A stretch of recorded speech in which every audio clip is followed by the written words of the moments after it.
இருப்பதில் ஆண்டவருக்கு நன்றி செலுத்துகிறேன். இந்த அமாவாசை இரவிலும் தொடர்ச்சியாக ஒவ்வொரு அமாவாசை இரவிலும் இப்படிப்பட்ட கூட்டங்களை வைத்து ஆயிரக்கணக்கான மக்களுக்கு காஸ்பல் சொல்கிறாங்க. அருமையான அன்பு சகோதரர் பாஸ்டர் சதீஷ் மற்றும் அவருடைய துணைவியார், அவருடைய தாயார், அவருடைய சகோதரர்கள், திருச்சபை மக்களாக நீங்கள் யாவரும் இணைந்து இப்படிப்பட்ட ஒரு வாய்ப்பை சமயம் வாய்த்தாலும் வாய்க்காவிட்டாலும் திருவசனத்தை ஜாக்கிரதமாய் பிரசங்கம் பண்ண, சுவிசேஷத்தை பிரசங்கிப்பது என் மேல் விழுந்த கடமை. அது பிரசங்கியாவிட்டால் ஐயோ. நீங்கள் உலகெங்கும் போய் சர்வ சிருஷ்டிக்கும் சுவிசேஷத்தை அறிவீங்கள். பிதா குமாரன் பரிசுத்தாவின் திரிய நாமத்தினால் அவளுக்கு ஞானஸ்தானம் கொடுங்கள். வானத்திலும் பூமியிலும் சகல அதிகாரம் எனக்கு கொடுக்கப்பட்டிருக்கு என்ற வார்த்தையின்படி விசேஷமாய் இந்த நாளில் இப்படிப்பட்ட வாய்ப்பை ஆண்டவர் எனக்கு தந்திருக்கிறார். ஆண்டவருக்கு நன்றி செலுத்துகிறேன். பாஸ்டர் சதீஷ் மற்றும் அவருடைய துணைவியார், அவருடைய தாயார் மற்றும் அவருடைய குடும்பத்தின் மக்கள், திருச்சபை மக்கள், உன் இருதயம் கம்பீரத்தினாலும் சந்தோஷத்தினாலும் பாடும் தான் நோட்டீஸில் போட்டிருக்கிறார். யோபு 8:21 தான் நோட்டீஸில் போட்டிருக்கிறார். அதுதான் அவர் பண்ணார். இனி அவர் உம்முடைய வாய் நகைப்பினாலும் உம்முடைய உதடுகள் கம்பீரத்தாலும் நிரப்புவாய் என்று ஒரு அருமையான வாக்கு தத்துவத்தோடு அவர் இந்த மாதத்தோட வாக்கு தத்துவமாக என்னன்னு எனக்கு தெரியல. அந்த பாட்டை தான் அவர் பாடினார். அவருடைய உதடுகள் கம்பீரத்தால் என்ன பண்ணும்? பாடும். எப்பவுமே சந்தோஷமாயிருங்கள், எப்பொழுதும் சந்தோஷமாயிருங்கள், கர்த்தருக்குள் சந்தோஷமாயிருங்கள், எல்லாவற்றுக்கும் தோத்திரம் செலுத்துங்கள், எல்லாத்துக்கும் ஆண்டவருக்கு என்ன பண்ணும்? நன்றி செலுத்துங்க. அது மனுஷனால முடியாது. எல்லாத்துக்கும் எப்படிங்க தோத்திரம் செலுத்த முடியும்? நான் அன்னைக்கு கம்பெனியிலேருந்து ஒரு அவசியம், எங்கள் ஸ்கூலில் பெரிய ஃபங்க்ஷன், 30வது ஆண்டு விழா. அதில் ஒரு அரை மணி நேரம் இருந்துட்டு ஓடி வந்துட்டேன். அதுக்காக கம்பெனிலேருந்து கொஞ்சம் முன்னால் கிளம்பி வர்றேன். ஒரு பைக்கு ரொம்ப ஸ்பீடு, ஒரு நாய் வருது. அவர் ஒரு லெஃப்டில் கட் பண்ணார். 85 கிலோமீட்டர் ஸ்பீடு. அது 40 கிலோமீட்டருக்கு ஓட்டக்கூடாது. பின்னாலே ஒரு வண்டி 90 கிலோமீட்டர் ஸ்பீடு. அந்த எஸ்கேப் பண்ண நாய் அந்த வண்டியில் மாட்டிச்சு. அந்த பைக் அப்படியே 8 குட்டிகர்னு அடிச்சது. ரோட்டில் அப்படியே உருண்டு போகுது. இந்த பில்டிங்கை தாண்டி இங்கே விழுந்த பைக்கு இவ்வளோ தூரம் தள்ளி அந்த பில்டிங்கை தாண்டி போகுது. அதில் 2 பேரும் 2 உருள்றாங்க. கண் கூட பார்க்குறேன். நாய் அப்படியே துடிச்சது. நான் நின்றுட்டேன். எப்பவுமே நிற்க மாட்டேன். அந்த ஆக்சிடென்ட் பார்த்து நிற்கிறது இல்லை. நான் ஒரு நிமிஷம் நின்றுட்டேன். பதட்டம் நின்றுட்டேன். அதுக்குள்ளே டிராஃபிக் ஜாம். அந்த லாரி, அந்த நாய் அப்படி அசைய முடியாமல் இருக்குது. 2 பேரும் இழுத்து ஓரமாக போட்டாங்க. செத்து போச்சுன்னு நினச்சேன். ஒரு 5 நிமிஷம் 3-4 நிமிஷம் அசையவே இல்லை நாய். அப்படியே தலையை அப்படி தூக்குனது அது அப்படியே இருக்குது. அதில் உருண்டவங்களும் 2 நிமிஷம் கழித்து பைக் எடுத்துகிட்டு போயிட்டாங்க. நாயும் ஒரு 2 நிமிஷம் கழிச்சு இருந்துச்சு, ஓடிச்சு ஒரு உருண்டு. இதில் போய் எப்படிங்க கர்த்தரை துதிக்க முடியும்? துதிக்க முடியுமா?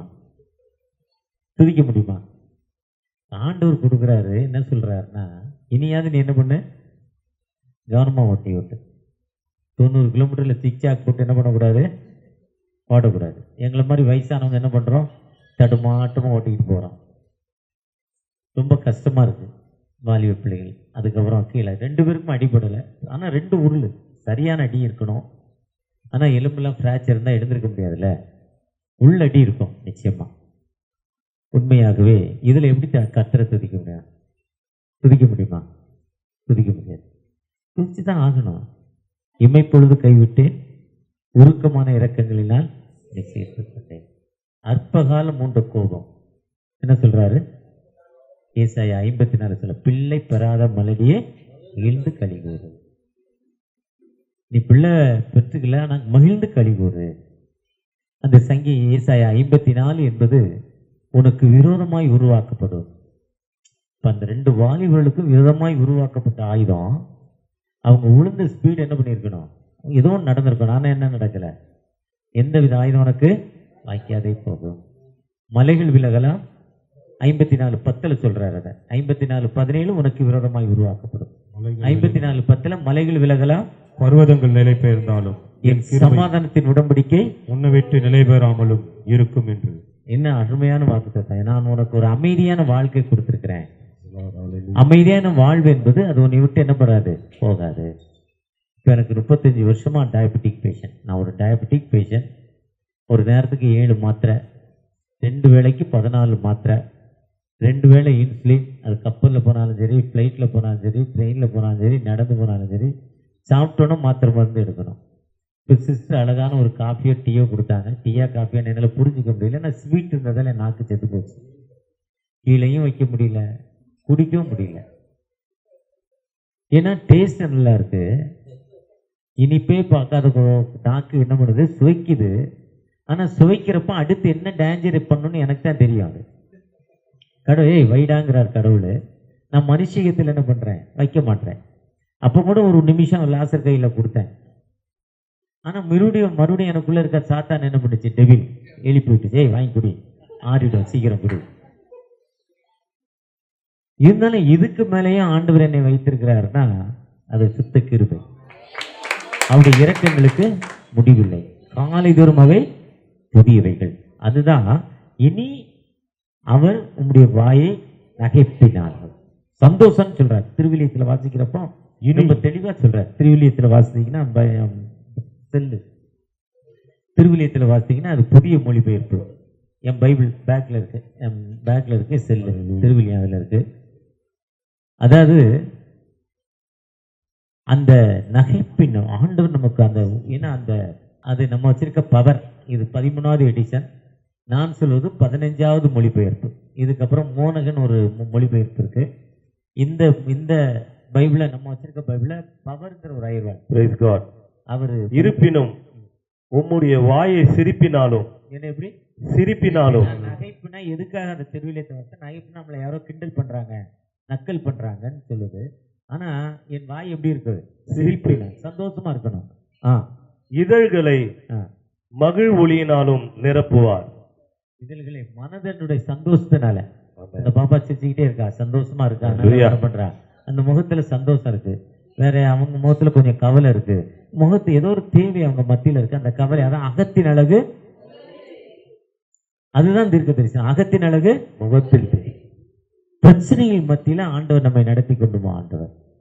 ஒருவேளை எனக்கு இப்போ கொஞ்ச நாளா வயசு 65 ஆயிட்டதால கொஞ்சம் ஓட்டம் ரொம்ப கொஞ்சம் ஸ்லோவாகிட்டு இருக்கேன். வேகமாக ஓட முடியல, நிறைய மீட்டிங் அட்டன் பண்ண முடியல, வேலை செய்ய முடியல. ரொம்ப வேலை செஞ்சு ரொம்ப இப்போ ஸ்வீட்டு சாப்பிட்டா ராத்திரி தூக்கம் வர மாட்டேது. கொஞ்சம் ஒரு இப்போ நேற்று 12 கிலோ என்னது காஜி கத்திரி வாங்கினேன். எங்கள் கல்கட்டாவில் 12 கிலோ. நம்ம ஊரில் வந்து 8 பில்லு 1300 ரூபா. அது காக்கடா போனீங்கன்னா 1500 காக்கடா. அது திருநெல்வேலியில் ஒரு கடை, பெஸ்ட்டு கடை இருக்குது, ட்வின் டவுன். அதுக்கு பேர் ட்வின் டவுன் திருநெல்வேலியில். அங்கே 1450 ரூபா, ரொம்ப சூப்பராக இருக்கும். என்னை பார்க்க ஒருத்தர், நான் சிலிகுடி போயிருந்தேன், கல்கட்டா தாண்டி. இங்கேருந்து கல்கட்டா தாண்டி ஒரு இடத்துல போய் இறங்கினோடனே என்னை பார்க்க அங்கே என்னுடைய ஏஜ், நான் ஒரு சர்ச் டெடிக்கேஷனுக்காகவும் அங்கே இருக்க பாஸ்டர்ஸ் மத்தியில் பேசுறதுக்கும் அழைக்கப்பட்டிருந்தேன். போனேன், சர்ச் டெடிக்கேஷன் முடிவு போனோடனே என்னை பார்க்க ஒருத்தர் வந்தார். வந்தவர் எப்போயுமே கையில் ஒரு ஸ்வீட்டு, ஒரு 1/4 கிலோ காஜி கத்திரி, ஒரு 1/2 கிலோ அந்த ரசகுல்லா குலோப்ஜாம்னா நம்ம ஊர் மாதிரி இருக்காதாங்க. சும்மா அப்படி வச்சிங்கன்னா பஞ்சு மாதிரி இருக்கும் வாயில் வச்சிங்கன்னா. இவ்வளோ பெருசு, வாயில் போட்டோன்னா இவ்வளோ பெருசாகிடும். அது அவ்வளோ டேஸ்டியாக இருக்கும். அந்த அது 2 காரச்சேவு, உங்கள் ஊர் கடுகெண்ணையில் செஞ்ச மிச்சர், நம்ம ஊர் பொட்டலம் சொல்கிறோம்ல, அதேமாதிரி பொட்டலம். அந்த குலோப்ஜாமை சாப்பிட்டா எனக்கு 1 வருஷத்துக்கு சுகர் இறங்காது, நிச்சயமாக தெரியும். அதனால் தொடவே இல்லை, அப்படியே வச்சுட்டேன். இந்த காஞ்சி கத்திரி மட்டும் பிரித்து ஒரு ஸ்வீட் சாப்பிட்டேன் பாதி. இங்கேருந்து தீர்மானம் பண்ணிட்டு போனேன், சென்னையில் ஃப்ளைட் ஏறுறப்பவே எப்படி கல்கட்டா அங்கே போனால் ரசகுல்லா ரொம்ப ஃபேமஸ்ஸு. ஸ்வீட்டு பெங்காலி மாதிரி எந்த ஊர்லேயுமே இந்தியாவில் இருக்காது. உலக அளவில் ஸ்வீட்டு பெங்காலி ஸ்வீட் தான் ரொம்ப நல்லாயிருக்கும். இவர் வரல, அவங்க வந்திருந்தாங்க. மீன் குழம்பும் ரசகுல்லாவும் கொடுத்தாங்க. ரொம்ப மீன் குழம்பும் 100 ரூபா சாப்பாடு, அதில் 2 ரசகுல்லா கொடுத்தாங்க. ஒருத்தர் 2-3 சாப்பிட்டாங்க. எவ்வளோ நாளும் சாப்பிடுங்கன்ட்டாங்க. எல்லாம் சாப்பிட்டாங்க. பாசத்தோடு ஒரு மிஷன் 2. அப்படி அந்த ஸ்வீட்டு வந்து பெங்காலியில் ரொம்ப நல்லா இருக்கும். ஆனால் இப்போ தான் உடம்பு ரொம்ப நல்லா இருக்குது, ஸ்வீட்டை ரொம்ப குறைச்சிருக்கேன். அதனால் ஜெபம் பண்ணிட்டு தான் ஃப்ளைட்டில் ஏறினேன். என்ன சாப்பிடக்கூடாது, ஸ்வீட் எதுவுமே, அது எனக்கு மருந்தாக தெரியணும்னு ஜெபம் பண்ணிட்டு தான் ஏறினேன். ஆனால் அங்கே போனோன்னு ஒருத்தர் போனால் தர்றாரு. இருந்தாலும் இப்போ சொன்னால டீ கதை, அதான் அந்த ஒரே ஒரு இதை எடுத்து பாதி அந்த காஜி கத்திரி சாப்பிட்டோம். அவ்வளோ டேஸ்ட். எவ்வளோப்பா வேலைன்னு வந்துவிட்டேன். 5:15 ஒன்று அவனுக்கு இங்கிலீஷ் பார்த்து எனக்கு அரைகுறை இங்கிலீஷு, அதுவும் அவனுக்கு தெரியாது. அவன் பெங்காலி, நான் பேசுகிற பெங்காலியும் அவனுக்கு புரியாது, அவன் பேசுகிற பெங்காலி எனக்கு புரியாது. அவன் பீகாரி. 5:15 உடனே ஒரு 10 கிலோ வாங்கப்பான்னு காசை கொடுத்துட்டேன். அங்கே போய் 850 ரூபான்னா. ஆனால் 12 கிலோ வாங்கி என்னால் என்ன பண்ண முடியல, ஒரு பீஸ் கூட நான் என்ன பண்ணலை, சாப்பிடல. இதுதான் என்னுடைய நிலைமை. ஆனால் இப்படிப்பட்ட நிலைமையிலே ஆண்டவர் என்ன பண்ணுறாரு, சந்தோஷமா வச்சிருக்கிறாரு, எந்தவித குறை இல்லாமல் வச்சிருக்கிறாரு. அதுதான் பவுலடிகள் சொல்றார், நல்ல போராட்டத்தை போராடினேன், விசுவாசத்தை. ஆண்டவருக்குள்ள நம்ம எப்பவுமே சந்தோஷமா இருக்கிறப்போ கர்த்தருக்குள் மகிழ்ந்து மகிழ்ச்சியாய் இருங்கள். சங்கீதம் 34 நான் எக்காலத்திலும் கர்த்தரை துதிப்பேன், அவர் துதி.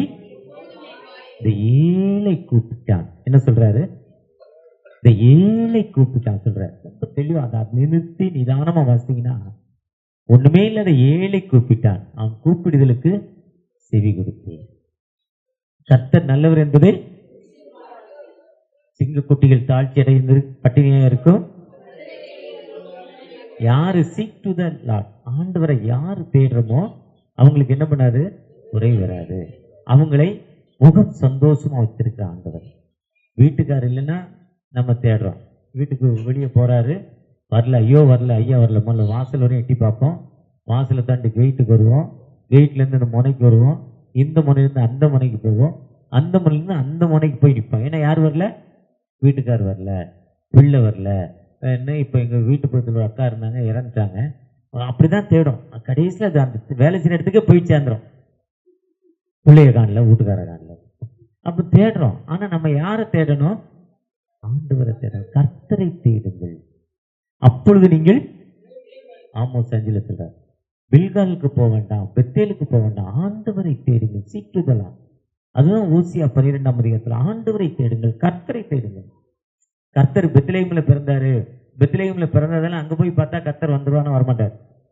இயேசு கிறிஸ்து பிறந்த இடத்துக்கே நான் போனேன், பிறந்த குழந்தையா போட்டா தொட்டு அந்த அந்த என்னது ஓலைக்கொட்டாய், அந்த மாட்டுக்கோட்டை, அந்த இடம் தான் இப்போ தரையிலிருந்து ஒரு 10 அடி 12 அடி பள்ளத்தில் இருக்கு. அந்த பெத்லெஹேம் திருச்சபைக்கே போனேன், ஆண்டவர் போகும்படி செய்தார். உள்ளே போனால் ரொம்ப தூரம், அதான் இயேசு பிறந்தார்னு சொல்கிறாங்க. இயேசு மரித்த இடத்துக்கு, உயிரோடு அந்த இடத்துக்கெல்லாம் போய் பார்த்தேன்.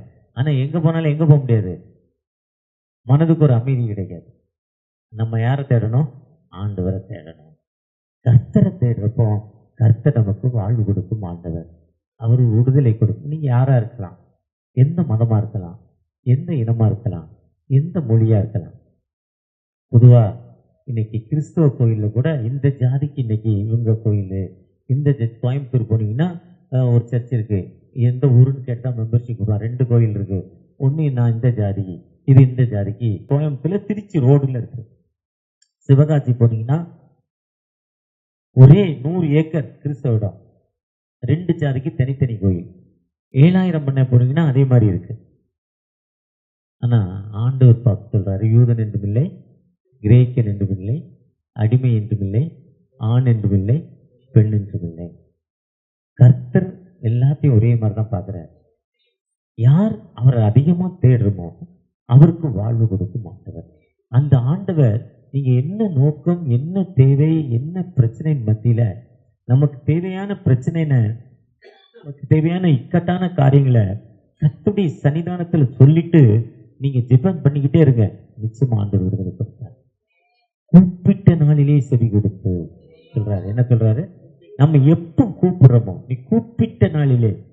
இப்போ சதீஷ் பாஸ்டர் ஃபோன் பண்ணுறோம், அவர் தூங்கிட்டாரு, இல்லை ஏதோ ஒரு வேலையாக இருக்காரு, இல்லை குளிச்சுக்கிட்டு இருக்காருன்னு வைங்களேன், சாப்பிட்டுட்டு இருக்காரு, ஃபோன் அடிச்சுக்கிட்டே இருக்கு, சாப்பிட்றேன்னு அவர் ஃபோன் எடுக்க மாட்டார். உடனே என்ன சொல்லும் ஃபோனு, நீங்கள் கூப்பிடுற நபர் உங்கள் அழைப்புகளை ஏற்கவில்லை.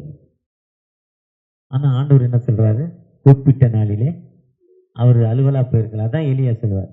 அவங்கள பார்த்து சொல்றே, அடிச்சது போதும் நிப்பாட்டுறா, உன் கடவுள் தூங்கி இருப்பாரா, அலுவலா இருப்பாரா, கேட்கலடா, விட்றா வச்சுதான்னு சொல்லிட்டு அவர் என்ன பண்றாரு, 12 கோத்திரத்துக்கு 12 கற்கள், அந்த பலியை எடுத்து வெட்டி வேரிஸ் எலியாஸ் காடுங்கிற எலியாவின் தேவன் எங்கே வானத்திலிருந்து அக்கினி வந்து இறங்கி என்ன பண்ணுச்சு, விடுதலை கொடுத்துச்சு. இதுதான் வேதாகமம். இதுதான் என்னுடைய வாழ்க்கையில் 65 ஆண்டுகள் நான் கடந்து வந்திருக்கிறேன்னா, நான் எப்பெல்லாம் ஆண்டவரை நோக்கி கூப்பிடுறேனோ, என்னுடைய பிரச்சனையின் மத்தியில் எனக்கு இந்த விடுதலை இல்லைப்பா, எனக்கு இப்படிப்பட்ட தேவைகள் வேணும், நான் இந்த வேதனையில் இருக்கேன், இதை சொல்லி நம்ம எப்பெல்லாம் ஜெபம் பண்ணுறோமோ, நம்ம கேட்குறோம். அவருக்கு சித்தமானால் காரியத்தை வாக்கிய செய்யும். நம்ம ஆண்டவரை நோக்கி எப்போ கேட்குறோமோ அவர் என்ன பண்ணுவார்? நமக்கு கொடுக்க மாட்டார். அந்த ஆண்டவர் எப்பவுமே நம்ம முகத்தை சந்தோஷத்தினாலும் கம்பீரத்தினாலும் வாசம் செய்ய மாட்டார். கவலைப்படாதே, திகையாதே, நானும் செய்வேன். காக்கா 4 கூடு கட்டி 1 கூடு அது வாழ்ந்து 3 கூட வாடகைக்கா விட்டுருக்கா? 3 கூடு வாடகைக்கு விட்டுருக்கா? இல்லை. கவலைப்படாது. அதுக்கும் தேவை என்னது? இப்போ நிறைய பேர் ஒரு வீடு இருக்கும், அதில் 10 குடுத்தனம் இருக்கும், அதுதான் அவங்களுக்கு வருமானம். அவங்க அதை ரொம்ப சேஃப்டியாக வச்சுருக்கணும். ஆனால் அதே நேரத்தில் காக்காவை பார்த்தா, குருவியை பார்த்தா, அது என்ன வாடகைக்காக விட்டுருக்கு? இல்லையே. எதுக்குமே கவலைப்படாது. அதிதின் காலத்தில் நேர்த்தியாய் செய்யும் ஆண்டவர். அந்தந்த காலத்தில் நேர்த்தியாய் செய்யும் ஆண்டவர். நமக்கும் ஆண்டோருக்குள்ள இடைவெளி அதிகமாகாமல் ஆண்டோரோடு நெருங்கி ஆண்டோரோடு நம்ம இணைந்து வாழ்றப்போம். இன்னைக்கு நீங்கள் என்ன பிரச்சனையில் வந்தாலும், என்ன தேவைகள் மத்தியிலும் உங்களுக்காக எண்ணெயை அவங்க 2 பேரும் பாஸ்டிங் இருந்து ஜெபித்து வச்சுருக்காங்க. நீங்கள் அந்த எண்ணெயை வாங்கி இயேசுவின் ரத்தம் ஜெயம்னு நீங்கள் போடுறப்போ விடுதலை கொடுக்கும் ஆண்டவர், வாழ்வு கொடுக்கும் ஆண்டவர். அந்த ஆண்டவர் நம்மோடு கடந்து வந்திருக்கிறார். எங்களுக்குள்ளே வாசம் செய்யும் ஆவியானவரே, இந்நாளிலும் சித்தம் போல் நடத்தி செல்லுமையா. எங்களுக்குள்ளே வாசம் செய்யும் ஆவியானவரே, இந்நாளிலும் சித்தம் போல் நடத்தி செல்லுமையா. ஆவியானவரே, ஆவியானவரே, பரிசுத்த ஆவியானவரே, அல்லேலூயா. ஆவியானவரே, ஆவியானவரே, பரிசுத்த ஆவியானவரே, எங்களுக்குள்ளே வாசம் செய்யும் ஆவியானவரே, இந்நாளிலும் சித்தம் போல் நடத்தி செல்லுமையா. எங்களுக்குள்ளே வாசம் செய்யும் ஆவியானவரே, இந்நாளிலும் சித்தம் போல் நடத்தி செல்லுமையா. எப்படி நான் ஜெபிக்க வேண்டும், எதற்காக ஜெபிக்க வேண்டும் கற்றுத்தார் ஆவியானவரே. எப்படி நான் ஜெபிக்க வேண்டும், எதற்காக ஜெபிக்க வேண்டும் கற்றுத்தார் ஆவியானவரே. வேத வசனம் புரிந்து கொண்டு விளக்கங்களை அறிந்திட வெளிச்சம் தாரும் ஆவியானவரே. வேத வசனம் புரிந்து கொண்டு விளக்கங்களை அறிந்திட வெளிச்சம் தாரும் ஆவியானவரே. ஆவியானவரே, ஆவியானவரே, பரிசுத்த ஆவியானவரே, ஆமென். ஆவியானவரே, ஆவியானவரே, பரிசுத்த ஆவியானவரே, எங்களுக்குள்ளே வாசம் செய்யும் ஆவியானவரே, இந்நாளிலும் சித்தம் போல் நடத்தி செல்லுமையா. எங்களுக்குள்ளே வாசம் செய்யும் ஆவியானவரே, இந்நாளிலும் சித்தம் போல் நடத்தி செல்லுமையா. இந்த நாளில் கூட அருமையா யோபு 8:21 ஐயா அருமையா அந்த பாட்டு பாடினாங்க. இனி அவர் உம்முடைய வாயை நகைப்பினாலும் உம்முடைய உதடுகளை கம்பீரத்தினாலும் நிரப்புவார். கம்பீர சத்தம். நகைப்பினா சிரிப்பு. எப்பவுமே சந்தோஷமா இருக்கணும்னு சொல்றார். எப்படி அந்த சந்தோஷம் வரும்? சார்லஸ் ஸ்பர்ஜன்கிற ஒரு பெரிய பிரசங்கர், பெரிய ஊழியர், பெரிய சர்ச், அமெரிக்காலேயோ இங்கிலாண்டுன்னு நினைக்கிறேன், பெரிய சர்ச், பெரிய கூட்டம். அவருக்கு உதவி போதகர் ஓப்பனிங் பிரேயர், பாட்டு, ஒர்ஷிப், சங்கீதம், பைபிள் எல்லாம் ரீடிங் பண்ண பிறகு அந்த பெரிய ஐயா வந்து பிரசங்கம் பண்ணுவாங்க. பாஸ்ட் வந்து பிரசங்கம் பண்ணுவாங்க. பாஸ்ட் பெருச்சு நான் ரூம், அதே மாதிரி ரூம், அங்கே போய் மூலையில் நின்று ஜெபித்து கொண்டே இருக்கிறார், அழுது கொண்டே இருக்கிறார். எதுக்கு அழுகிறாருன்னா, அப்பா நான் இவ்வளோ நாள் பிரசங்கம் பண்ணியிருக்கேன், இப்போ கொஞ்ச நாளாக பெரிய விடுதலை இல்லை எனக்கு, பெரிய மனமாற்றம் மக்கள் மத்தியில் தெரியல. என் சர்ச்சி டெவலப் ஆகலை, நிறைய சாட்சி சொல்லலை, என் செய்தியை கேட்டு விடுதலை சொல்ல. எனக்கு ஒரு வல்லமத்தாங்க, எனக்கு ஒரு வல்லமத்தாங்கன்னு ஆண்டோட சன்னிதானத்தில் முழங்காலிருந்து ஜெபித்து கொண்டே இருக்கிறார். உதவி போதவரும் முடிஞ்சவரையும் பாட்டு பாடுறார். இப்போ நம்ம கோபாலையா பாடின மாதிரி அவரால் எவ்வளோ சத்தம் போட முடியுமோ என்ன பண்ணார், போட்டார். நல்லா நம்மளாம் சத்தம் போட்டால் கேட்க மாட்டான், போடா கழுத ஓடிடும். அருமையாக பாடினார். இதே மாதிரி அவரை மாதிரி எவ்வளோ சத்தம் போட்டார், எவ்வளோ ஒர்ஷிப் பண்ணாரோ பாடினார், எல்லாம் பண்ணார். அவர் சார்லஸ் ஸ்பர்ஜன் அந்த இடத்த விட்டு வர மாட்டேங்கிறார், முட்டியிலே நின்று அழுது கொண்டே இருக்கிறார். இவருக்கு டயர்ட் ஆகி போய், ஐயா தோத்துறோம் வாங்க, நேரம் ஆயிட்டு, டைமிங் முடிக்கணும், மக்கள் போய் சோறு பொங்கணும், ஞாயிற்றுக்கிழமை போய் கறி வாங்கி பிரியாணி செய்யணும், வாங்க லேட் ஆச்சு வாங்க வாங்கன்னா அவர் இல்லைப்பா, எனக்கு கடவுள் உத்தரவு கொடுக்கல, ஏன்னா என்னுடைய பிரசங்கத்தில் எனக்கு திருப்தி இல்லை, மனமாற்றம் இல்லை, மக்கள் விடுதலை இல்லை, என்னையால முடியல, நீ இன்னைக்கு மெசேஜ் கொடுத்துருங்கிற. அவர் ஆயத்தமே இல்லை. பொதுவாக மெசேஜுக்கு வருமுன்னா நான் பொதுவாக ஒரு 5 நிமிஷமாவது டைரி எடுத்து எழுதுவேன். இன்றைக்கி 1 நிமிஷம் தான் எழுதுனேன். அது ஸ்கூலில் ஃபங்க்ஷன் நடந்ததுக்கு ஃபங்க்ஷன்லேயே எழுதுறேன். பொதுவாக அசதி டயர்டு நான் முதல்ல சொன்னால் ரொம்ப சோர்வாகிக்கிட்டே இருக்கிறேன்னு, ரொம்ப டயர்டாக இருக்கிறேன்னு. ஆனால் அந்த அவர் சொன்ன யோபு 8:21 மட்டும் நேற்று ராத்திரி பார்த்தேன். அந்த யோபை வாசித்தேன். அவர் கஷ்டத்தின் மத்தியில் இருக்கிறப்போ ஆண்டவர் அவரோடு பேசுகிறார். அவருக்கு எதிரிகள், அவருடைய நண்பர்கள் அவரை தூஷிக்கிறாங்க. அப்படிப்பட்ட வார்த்தை. அப்போ இதை பற்றி நான் பேசணுமாப்பான்னு ஜெபம் பண்ணிக்கிட்டே வந்தேன். ஆனால் பெரிய லெவலில் இல்லை. அதே மாதிரி அவர் அந்த அசிஸ்டண்ட்டை கூப்பிட்டு நீயே பிரசங்கம் பண்ணினார். அந்த பிரசங்கம் பண்ணார் அசிஸ்டண்ட்டு. எந்த வித ஆயத்தம் இல்லாமல் அவர் பிரசங்கம் அன்னைக்கு பண்ணால் அன்னைக்கு பெரிய அற்புதமாக அநேகருக்கு விடுதலை, அற்புதம், அதிசயங்கள்லாம் நடந்துச்சு அன்னைக்கு. காரணம், அவர் யார் பெரியவர்னு பார்க்கறதில்ல, யார் ஆண்டவரை நோக்கி பார்க்கிறோமோ அந்த மக்களுக்கு விடுதலை கொடுக்கும் ஆண்டவர். நீங்கள் உங்கள் கஷ்டத்தின் மத்தியில், வேதனையின் மத்தியில், துன்பங்கள் மத்தியில் இந்த மாதம் வாடகை கொடுக்க முடியல, மழை பெஞ்சிக்கிட்டே இருக்குது, ஐயாவோடு நான் பேசிக்கிட்டே வந்தேன். இன்றைக்கி சின்ன சின்ன வியாபாரிகள் இந்த ரோட்டில் கடை போடுறவங்க நிலைமை இன்றைக்கி என்னாச்சு, மாவு கரைச்சிருப்பாங்க விற்காது. இந்த ஒரு வாரம் சம்பாதிச்ச மாவு இன்றைக்கி என்ன ஆகிருக்கும், கெட்டுப்போம். அவருக்கு அழகாக பீஃப் வெட்டி சின்ன சின்ன பீஸாக பார்க்குறதுக்கே ரொம்ப ரொம்ப சூப்பராக இருந்துச்சு. பீஃப், நான் மட்டன் சிக்கனே ரொம்ப சாப்பிட்றதில்ல. ஐயா எடுத்துன பாரியா எவ்வளோ அழகாக வச்சுருக்கேன், தட்டு நிறையா மட்டன் பீஃபை வெட்டி, பீஃப் தான் நினைக்கிறேன், சின்ன சின்ன பீஸு. ஆனால் இன்றைக்கி அப்படிப்பட்ட மக்களுடைய நிலைமை, இன்றைக்கி இந்த மழையினால் அவங்க வாழ்வாதாரம் என்னாச்சு, கெட்டு போச்சு.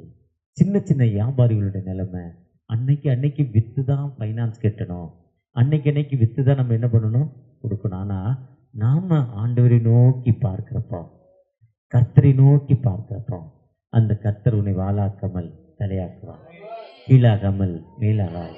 உனக்கு விரோதமாய் உருவாக்கப்படும் எந்தவித ஆயுதமும் உனக்கு விரோதமாய் ஒரு வழியாய் வருவார்கள், 7 வழியாய் ஓடிப்பார்கள். நீங்கள் சாதாரண ஒரு 10-50 ரூபாய்க்கு மல்லிகைப்பூ வாங்கி அந்த மெட்ரோ ரயிலில் ஏறி பார்த்தீங்கன்னா, முன்ன டவுன் பஸ் பல்லவனில் ஏறி கட்டிக்கிட்டே வருவாங்க. இப்போ மெட்ரோ ரயிலில் ஏறி அந்த மல்லிகைப்பூ என்ன பண்ணுது, மல்லிகைப்பூ தாமரை ஏதோ பூ அதை என்ன பண்ணி கட்டிக்கிட்டே வருது. பாவம், அது 2 கப்புள்ஸ் அங்கே உட்காந்து 2 வாலிப பிள்ளைகள், அப்பா கஷ்டப்பட்டு அனுப்ப அவன் 2 பேர் லவ் பண்ணிட்டு இருக்கான் அந்த முனையில். ஆனால் இந்த அம்மா என்ன பண்ணுது, அது பாவம் பாரத்தை நினச்சி அது ஒரு பிள்ளை இப்படி தான் அனுப்பிட்டு அதை கட்டிக்கிட்டு இருக்காரு. அந்த பிள்ளைக்கு அந்த கஷ்டம் தெரியல. ஆனால் அந்த அம்மாவும் உண்மையாக ஆண்டோடைய சன்னிதானத்தில் ஆடுறப்போ, ஆண்டோர் பார்க்குறப்போ, உன்னை என்னை வாளாக்காமல் தலையாக்கும் ஆண்டவர், கீழாகாமல் மேலாகும் ஆண்டவர். அந்த சார்லஸ் ஸ்பர்ஜனுடைய அசிஸ்டண்ட் ஜெபத்தில் அப்போ எவ்வளோ பெரிய போதகராக இருப்பார். ஒருவேளை இவருக்கு தான் ஆண்டவர் வாழ்வு கொடுப்பார்ல, ஆண்டவரை நோக்கி யாரெல்லாம் பார்க்குறோமோ அந்த மக்களுக்கு விடுதலை கொடுக்கும் ஆண்டவர், அந்த மக்களுக்கு வாழ்வு கொடுக்கும் ஆண்டவர். அதுதான் எபேசியர் 4:32 சொல்றார், ஒருவருக்கொருவர் தயவாயும் மனத்தாழ்மையாயும் நீங்க இருங்க. எந்த விதத்தில் உன்னை என்ன பண்ணக்கூடாது, நீ பெருமைப்படுத்தக்கூடாது. ஆண்டவருடைய சன்னிதானத்தில் தன்னைத்தான் தாழ்த்துகிறவனோ, யாக்கோபு 4:6, பெருமை உள்ளவருக்கு ஆண்டவர் எதிர்த்து நிற்கிறார், தாழ்மையுள்ளவருக்கோ கிருபை அளிக்கிறார். தன்னை தாழ்த்தி நேபுகாத்நேச்சார் தானியேலில் பார்த்தீங்கன்னா 2ஆம் அதிகாரமா 4ஆம் அதிகாரமா, அவர் 4ஆம் அதிகாரத்தில் உயர்த்துறார். எவ்வளோ பெரிய மாளிகை, எவ்வளோ பெரிய மகாபாபிலனா, எவ்வளோ பெரிய ஆளு, எவ்வளோ பெரிய வல்லமன்னு அவர் சொல்லி முடிக்கும்னு என்னானாரு, மாடு மாதிரி ஆயிட்டான். மாடு மாதிரி புல்ல தின்னா, மாட்டை கொண்டே இப்போ அந்த பனியில் கட்டினா மலையில் கட்டினா மாடு தோல் என்ன பண்ணாது, வேலை செய்யாது. நமக்கு போடுற ஊசி சின்ன ஊசி, மாட்டுக்கு இவ்வளோ பெரிய ஊசி குத்துனாதான் என்ன ஆகும், உள்ளே போகும். ஆனா அந்த அதை இப்படி தூக்கி குத்துவாங்க. அந்த தேனா அப்படி ஆயிடுச்சு. அப்படிதான் நேபுகாத்நேச்சர் ஆயிட்டாரு. ஆனா வானத்தை நோக்கி பார்த்து ஜெபித்தாரு. தகப்பனே என்னை மன்னிங்கன்னாரு. அதே நேரத்துல தானியேல் 5ஆம் அதிகாரத்துல பெல்ஷாத்ஸருங்கிற அவருடைய மகன் பெருமையினால நின்னா. பெருமையினால் நிக்கிறப்ப ஒரு கை மேல இருந்து கிருகிருன்னு வந்து எழுதுச்சு. அது எழுதணும்னா பார்த்துட்டு பயந்தான். யாரையோ ஜோசியக்காரர்கள் குறி சொல்றவங்க யாரையோ கூப்பிட்டான். மானசா யாருக்கும் சொல்ல முடியல. தானியேலை கூப்பிட்டு கேட்ட பொழுது சொன்னாரு, ஏய் உங்க அப்பாவை பார்த்தல, பெருமையில மாடு மாதிரியான உனக்கு அறிவில்லை, நீ ஏன் பெருமையான? நீ பெருமையானதெல்லாம் என்னாச்சு? இன்னைக்கு ராத்திரி நான் அவர் சொன்னார், இதெல்லாம் சொன்னா உனக்கு இந்த செயினை போடுறேன், இந்த மாலையை போடுறேன், என்னென்னவோ சொன்னார். அதெல்லாம் எனக்கு இருக்குப்பா. இன்னைக்கு ராத்திரி என்ன ஆகிட போற? செத்து போறேன். அன்னைக்கு ராத்திரி என்ன ஆகிட்டாரு? நம்ம ஆண்டவத்தை எப்ப நம்ம தாழ்த்தி, ஒன்றும் இல்லை 2 பேர் ஜெபம் பண்ண போனான். லூக்கா 18ஆம் அதிகாரத்தில், லூக்கா 18:10 வாசிங்கன்னா 2 பேரும் ஜெபம் பண்ண போனான். ஒருத்தன் ஜெபம் பண்ணான், பெருமையை சொன்னான். யாருன்னு தன்னுடைய பெருமையை சொன்னான். எனக்கு எவ்வளோ வேலை தெரியும், நான் எவ்வளோ பெரிய ஆளுன்னு சொன்னான். ஆனால் இன்னொருத்தன் ஜெபம் பண்ணா, சர்ச்சைக்குள்ளே வர முடியாம, இது உம்முடைய பூமிப்பா, நீ பரிசுத்தரப்பா, உன் தேவனாய் கர்த்தர் பரிசுத்தர் பரிசுத்தர், சேனைகளின் கர்த்தர் பரிசுத்தர் பரிசுத்தர். அவர் எப்படி இருக்கிறார்? ஏசாயா 6ஆம் அதிகாரத்துல சொல்றாரு, அப்படி வஸ்திரத்தின் தொங்கல்கள் கீழே நிக்கி, மகிமை வானம் எனக்கு சிங்காசனம், பூமி எனக்கு பாதி. எவ்வளவு பெரிய வல்லமை! இங்க நான் வர முடியாதுப்பா, நான் பாவியான மனிதன். சின்னர் மேன், நான் பாவியான மனிதன். தன்னை நினைச்சான் யாருன்னு அவன் நினைச்சு ஜெபித்த பொழுது, அந்த யாரு தசமமாக கொடுத்தானோ, யாரு பாஸ்டருக்கு கவர்ல காணிக்க கொடுத்தானோ, யாரு சர்ச்சை தொடச்சானோ, யாரு சர்ச்சைக்கு அவன் போல தன்னை தாழ்த்தி ஜெபம் பண்ணவன் அவன் பரிசுத்தமாக்கப்பட்டவனாய், பாவியாகிய மேல் நீங்கள் நான் ஆண்டவரை நோக்கி தன்னை தாழ்த்தி ஜெபிக்கிறப்போ உனக்கு விரோதமாய் உருவாக்கப்படும் எந்தவித ஆயுதமும், நீங்க எப்படிப்பட்ட வட்டிக்கு வாங்கியிருந்தாலும், ஃபைனான்ஸ் வாங்கியிருந்தாலும், கந்து வட்டி வாங்கியிருந்தாலும், கடப்பாறை வட்டி வாங்கியிருந்தாலும், எக்ஸ்பிரஸ் வட்டி வாங்கியிருந்தாலும், தகப்பனே எனக்கு ஒரு விடுதலை கொடுங்கன்னு கேட்கிறப்போ நிச்சயம் அந்த கஷ்டத்தின் மத்தியில, வேதனையின் மத்தியில உன் கண்ணீரான வாழ்வை மாற்றி உனக்கு எனக்கு வாழ்வு கொடுக்கும் ஆண்டவர். அந்த ஆண்டவர் ஒரு காலம் நம்ம என்ன பண்ண மாட்டாரு, கைவிடாத ஆண்டவர். தகப்பனை நோக்கி நம்மை தாழ்த்தி, ஒண்ணுமே இல்லப்பா, நான் ஒண்ணுமே இல்லை, உங்க சன்னீரா இருக்கிறேன், நான் வெறுமையான பாத்திரம், நான் ஒண்ணுமே இல்லைப்பா, என் பெருமையெல்லாம் ஒண்ணுமே, நான் தலைவரா இருக்கிறேன், ஆனா என்ன யூஸ்? என் வீட்டுல அமைதி இல்லைன்னு ஜெபிக்கிறப்போ நிச்சயமா அமைதியை கொடுக்கும் ஆண்டவர், நிச்சயமா வாழ்வு கொடுக்கும் ஆண்டவர். அந்த ஆண்டவர் நம்மோடு கடந்து வந்திருக்கிறார். அந்த ஆண்டவர் விடுதலை கொடுக்கும் ஆண்டவர். தன்னை தாழ்த்தி ஜெபிக்கிறப்போ எல்லா நிலையினை உயர்த்தும் ஆண்டவர். அந்த ஆண்டவர் உங்களோடு என்னோடு கடந்து வந்திருக்கிறார். இந்த இன்னைக்கு பாஸ்டர் மோகன் பெரிய ஊழியக்காரர், 80 வயசு, கிட்டத்தட்ட 85 வயது ஆகும். வேர்ல்டு லெவலில் பெரிய ஊழியக்காரர். ஆனால் ரொம்ப ஹம்பிள், ரொம்ப தாழ்மை, ரொம்ப ஹம்பிள். அந்த தாழ்மை தான் இன்னைக்கு அவரை டிசம்பர் 31ஆம் தேதி அந்த வாட்ச் நைட் ப்ரேயர், ஜனவரி 1ஆம் தேதியும் டிசம்பர் 31 அந்த 50,000 பேர் அவர் சர்வீஸில் ஒரே சர்வீஸாக நடத்துகிறாங்க. ஒய்எம்சிஏ நந்தனத்தில் 50,000 பேர் கலந்து கொண்டாங்க. அதுக்கு காரணம் என்ன தெரியுமா? சாதாரணமாக ஒரு சைக்கிளில் வாழ்வை ஆரம்பித்தாருங்க. அந்த சைக்கிள் வாழ்வு இன்னைக்கு உலகளவில் ஒரு பெரிய தலைவராக பெருக்கிறார்னா அந்த தாழ்மை தாங்க. எந்த மனிதன் தன்னை தாழ்த்தி ஆண்டவரை நோக்கி பார்க்கிறோமோ அந்த ஆண்டவர் தாங்க உங்களுக்கும் ஆண்டவர், எனக்கும் ஆண்டவர். அந்த ஆண்டவர் தான் உங்களுக்கும் வாழ்வு கொடுக்கிறவர். அவருக்கு வேற கடவுள் இல்லை, அவங்களுக்கு ஒரு ஜாதி கடவுள் இல்லை. அவங்க கடவுள் கீழக்கரையில் போய் கும்பிடுறவர் இல்லை, இல்லை மேலக்கரையில் போய் கும்பிடுறவர் இல்லை, தேனி பக்கத்தில் போய் கும்பிடுறல. நம்ம ஆண்டவர் எந்த இடத்துல நீ என்னை நோக்கி கூப்பிடுறாயோ, என் நாமத்தினால் எவைகளை கேட்பாயோ அதே வசனத்தை எனக்கு கொடுத்திருக்கிறாரு. அந்த ஆண்டவர் இப்போ இன்னைக்கு உங்களுக்கு ஒரு விடுதலை கொடுக்கும் ஆண்டவர். அந்த ஆண்டவர் நமக்கு ஒரு விடுதலை கொடுக்கும் ஆண்டவர். தாழ்த்தி அவர்கிட்ட போய் ஒப்பு கொடுத்துட்டீங்கன்னா, ஒண்ணுமே இல்லைப்பா, ஒண்ணுமே இல்லை, நான் வெறுமையான பாத்திரம், எம்டி வெசல், எம்டி வெசல், நான் வெறுமை ஒன்றும் இல்லைப்பா, எனக்கு தயவு செஞ்சு மனம் இறங்க, தயவு செஞ்சு வியாதியை மாற்றுங்க, என் துன்பங்களை மாற்றுங்க, என் கடன் பிரச்சனையை மாற்றுங்க.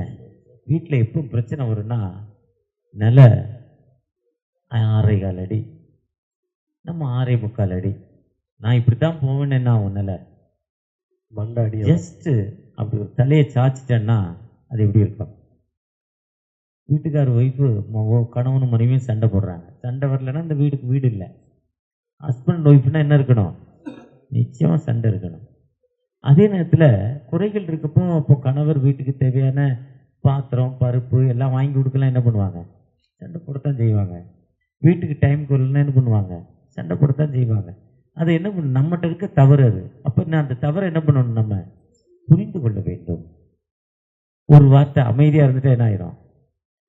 ஒருத்தர் இவர் மாதிரி ஒரு பாஸ்டர் சதீஷ் ஐயா மாதிரி, அவர் மாதிரி லாசர் மாதிரி ஒருத்தர் கூட பேசிக்கிட்டே இருந்தார். 2 பேரும் பேசிக்கிட்டே இருக்கிறப்போ அவங்க சர்ச்சில் உட்காந்து பேசிக்கிட்டு இருக்காங்க. பேசிக்கிட்டே இருக்க பேய் கதை வந்துடுச்சு. பேய் கதை வந்தோடனே லாஸ்ட்டை பார்த்து சதீஷ் கேட்குறார், அந்த அக்கா அவரை காணலை. இப்போ பேய் பார்த்து ஏதோ பேய் கதை, நீ பேயை பார்த்துருக்கியான்னு அவர்கிட்ட அவர் கேட்டார். இப்போ இங்கே நடக்கு, நான் எங்கேப்பா பேயை பார்த்தேன்னு அவர் சொல்ல. ஏன்னா அவர் எங்கே இருக்கார்? மூலகுத்திரம் சுடுகாடு பாடிக்கு மேலே தான் அவர் சர்ச்சிப்போம். அவர் வீடும் பாடிக்கு மேலே தான். ஆயிரக்கணக்கான பாடி வச்ச இடத்துல எத்தனை பேர் வச்சானோ அதுக்கு மேலே தான் அவர் வீடு 14 அடுக்கு கட்டி வச்சுருக்காங்க கவர்மெண்ட்டு. எது சர்ச்சு அதுக்கு மேலே தான் இருந்துச்சு. இப்போ அந்த பாடி உள்ளே போகிறதுக்கு ஏற்ற மாதிரி சர்ச்சு அதுக்குள்ளேயும் பாடி இருக்கா? இப்போ முன்னால் இருந்துச்சா உங்கள் பாடி? அதில் இல்லை. அது ஏற்ற மாதிரி அங்கே தான் கொண்டே நான் எத்தனையோ மரணத்துக்கு அந்த அந்த கற்பூரத்தை குளிச்சு உள்ள கூட்டுவோம். அந்த கைட்டுக்கு ஏற்ற மாதிரி ஒரு சர்ச்சு. அவர் எங்கே அது கூட தானே வாழ்கிறாரு. அவர் எங்கே பேய்? நான் எங்கேப்பா பேயை பார்த்தேன்னாரு. பேயை பார்த்ததே இல்லையாடா? எப்போட பைத்தியக்காரன், வாடா கூப்பிட்டு போனேன்னாரு. இப்போ உங்கள் வீடு ஃபர்ஸ்ட் ஃப்ளோரா செகண்ட் ஃப்ளோரா தெரியல, துருவின்னு கூப்பிட்டு போனேன். இதை பாடுறா பேயின்னு கூட்டிகிட்டு வந்தார். யாரை கட்டினாரு? யார் இது சொன்னது? சொன்னதுதான். 3 நாள் வீட்டு பக்கமே வரல அவருக்கு. அந்த அம்மா குதிக்குது. ஆனா காட்டிட்டு சொல்றதை என்ன பண்ணிட்டாரு?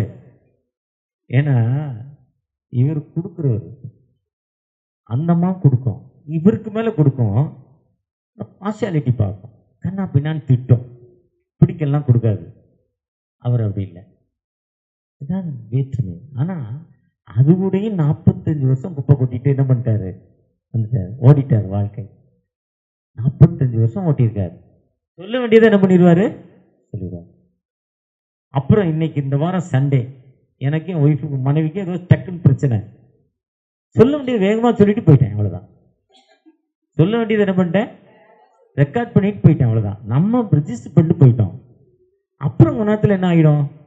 அதுதான் பாசம், இதுதான் விட்டு கொடுக்கும், இதுதான் மனம் மாறுதல். அதுதான் சொல்ல, மனம் திரும்புங்கள் அப்பொழுது பிழைப்பீர்கள். உன் துர்க்குணத்தை விட்டு மனம் திரும்பு. அப்போஸ்தலர் 8ஆம் அதிகாரம். உன் துர்க்குணத்தை விட்டு எப்ப நம்ம மனம் திரும்புறோமோ அதுதான் வாழ்க்கை. நம்மை தாழ்த்திட்டு கத்துட்ட மனம் திரும்பணும். மனம் திரும்பின கத்துட்ட மனம் திரும்பணும். உடனே ஞானஸ்தானம் வாங்கி வெள்ளை வேட்டி கட்டிக்கிட்டு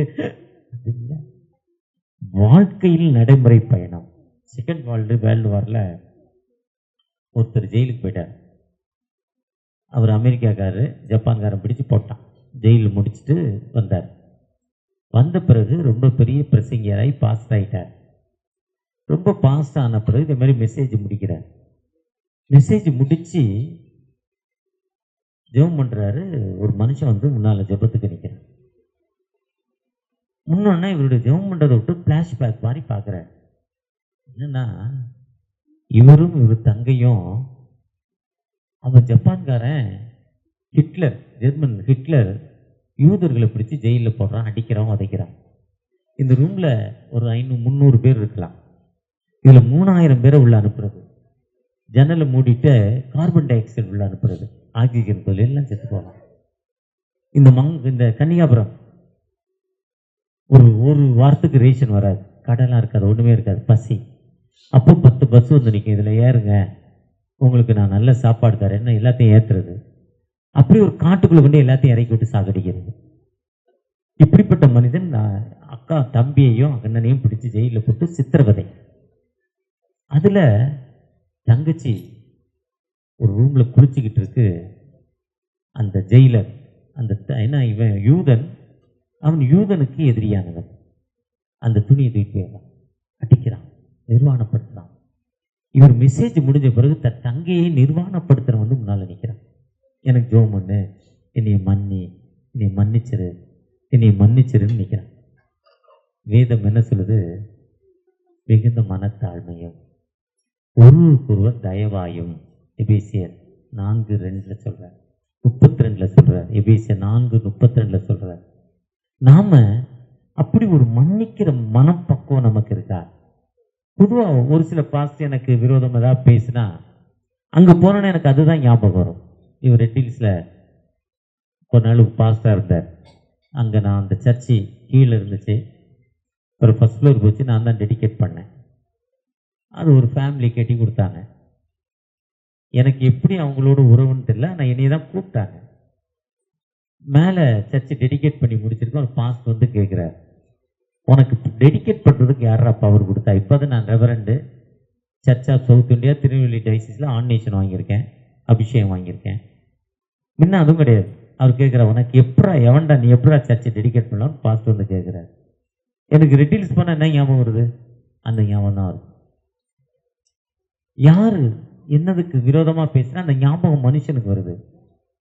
ஆனால் அதையும் தூக்கி வச்சுட்டு மன்னித்து நாம் பிறரிடம் இன்னும் ஏற்றுக்கொள்கிற மக்களாக. உங்கள்கிட்ட செயினை வாங்கிட்டாங்க, அடகு வச்சுட்டாங்க, திருப்பி கொடுக்க முடியல, உங்களுக்கு அவசரம், கவரி வாங்கி கொடுத்தா என்ன பண்ணணும்? அவங்களால முடியலன்னு தோத்துறோன்னு சொல்லணும். தோத்துறோன்னு என்ன பண்ணணும்? மன்னிக்கணும். இந்த இடத்துல காசு வைக்கிறோம், காணாமல் போச்சு. நான் சொல்வது ஒரு 20-35 வருஷத்துக்கு முன்னால் ஒரு லாட்ஜில் இருக்கிறேன். 1 2 3 4 பேர், வேறு யாரும் இல்லை. 55,000 ரூபா அங்கே வச்சு ஒருத்தர் கொடுக்குறாரு, அங்கே வைக்கிறேன். 4 வருஷத்துக்கு மேலே 55,000 ரூபா இன்னைக்கு கிட்டத்தட்ட அது வந்து 6 lakhs வேல்யூ. இன்னையுடைய வேல்யூ, இன்னையுடைய பொருளோட மதிப்பு. 4 பேரில் ஒருத்தர் தான், 4 பேரில். ஆனால் கடவுள் என்ன சொல்கிறார்? அவனுக்கு இல்லை எடுத்துக்கிட்டான் தோத்தம் சொல்கிறாங்கிறார். நான் அப்படி தோத்திரம் சொன்னதால அதோட 100 மடங்கு நான் கடவுள் தந்துட்டார். அது எடுத்தவன் அவனை விட்டு 7.5 தனியாக என்ன பண்ணலை போல. இப்படி பிஸ்னஸில் அனுப்புவான், மாதம் ஒரு தடவை போய் கலெக்ஷன் போவான். ஒருத்தர் சொல்கிறார், மாடு வாங்கிட்டேன், ஒரு நாள் பாத்ரூம் கட்டிட்டேன் என் பணத்தில், நான் அனுப்பின சரக்கு பணத்தில் சொல்கிறார், மாடு வாங்கிட்டேன், பாத்திரம் வாங்கிட்டேன், பாத்ரூம் கட்டிட்டேன், இது செலவாயிட்டேன். நானும் ஒரு 5-6 வருடங்கள் 10 வருடங்கள் அவரோடு பயணித்தேன். ஆனால் அவர் கொள்கை என்ன பண்ணல, அவர் மாற்றினார். இன்னைக்கு அவர் நிலைமை அதே தரித்திரியம் தான். ஆனால் இன்னைக்கு என்னை ஆண்டவர் ஐஸ்வர்யவனா வச்சிருக்கிறார், தோத்திரம்னு சொல்லிட்டு வந்துடுறார். இதுதான் லைஃப், இதுதான் மனிதன். நம்ம எப்போ நம்மை மன்னித்து, உங்களுக்கு ப்ராக்டிக்கலாக சின்ன லெவலில், அதான் அழகாக ஒருத்தர் சொல்கிறார். பஸ்ஸில் போய்கிட்டு இருந்தார், என்னை மாதிரி ஜிப்பா போட்டிருந்தார். பக்கத்தில் ஒரு தம்பி இவரை மாதிரி இருந்தார். 2 பேர் சீட்டு. ஜிப்பா போட்டிருக்காரு வெளிப்பக்கம் இருக்காரு, அந்த தம்பி உள்பக்கம் இருக்காரு. டிக்கெட் கண்டக்டர் உள்ளே வந்துட்டார். டிக்கெட் கொடு, டிக்கெட் கொடுங்குறாரு. இவர் டிக்கெட் மணி பேர்ஸ் எடுத்து, ஜிப்பா போட்டுக்காரு, மணி பேர்ஸ் எடுத்து டிக்கெட்டை உள்ளே வச்சுட்டு இதை வைக்கிறாரு. இந்த தம்பி இங்கே இருக்காரு. டிக்கெட் எடுக்க பார்த்தா அதில் கட் ஆகிருக்கு. உள்ளே வந்தப்போ தான் டிக்கெட் வாங்கி ரைட் ஹேண்ட் சைடில் வச்சுருக்கிறாரு. அதுக்கப்புறம் அவரும் எந்திக்கலை, இவரும் இருந்திருக்கலை. டிக்கெட் இல்லை, டிக்கெட்டை காணலை, இப்போ மணி பேர்ஸை காணலை. அப்போ டிக்கெட் செக்கர் வந்து டிக்கெட்டை கொடுன்னு கேட்குறாரு. அப்போ அவர் சொல்கிறாரு, தம்பி தான் அவர்கிட்ட என் டிக்கெட் இருக்குன்ட்டார். தம்பி தான் அவர்கிட்ட என் டிக்கெட் இருக்குன்ட்டாரு. அவர் ஒரு மாதிரி ஆயிட்டான். என் பேட்ஸை திருட்டான்னு சொல்லி செக் பண்ணால் அவன்கிட்ட என்ன பண்ணியிருக்கோம், இவருடைய பேட்ஸ் எங்கே இருக்குது, அவர்கிட்ட தான் இருக்கு. ஆனால் அவர் சொல்ல, என் தம்பி தான் டிக்கெட் அவர் தான் எடுத்தார், அவர்கிட்ட இருக்குன்ட்டாரு. முன்னு சொல்லிட்டு கண்ணை மூடிட்டார். தம்பி இவருக்கு டிக்கெட்டை கொடுங்கன்னா இப்போ வேறு வழி இல்லாமல் மணி பேர்ஸ் எடுத்து இவர் கையில் கொடுத்தார். டிக்கெட் செக்கர் இறங்கணுன்னா, ஏன் இப்படி சொன்னீங்க, நான் தான் உங்கள் மணி பேர்ஸை தெரியுன்னு உங்களுக்கு நம்பிக்கையாக தெரியும். ஏன்னா அதுக்கப்புறம் நானும் இறங்கலை, நீயும் இறங்கலை. ஆனால் ஏன் இப்படி சொன்னீங்கன்னு கேட்குறப்போ அவர் சொல்கிறாரு, நான் உன்னை திருடேன்னு சொல்லியிருந்தா உன்னுடைய நிலைமை வேறு. நான் உன்னை திருடன்னு சொல்லலை, இப்போ உன் நிலைமை வேறு. இதுதான் வாழ்வு, இதுதான் கிறிஸ்துவம். கிறிஸ்து என்பது ரட்சகர். இயேசு என்று பெயரிடுவாயாக. இயேசு என்பது தமது ஜனங்களின் பாவங்களை நீக்கி ரட்சிப்பதற்காக வந்தார். கிறிஸ்து என்பது இயேசு.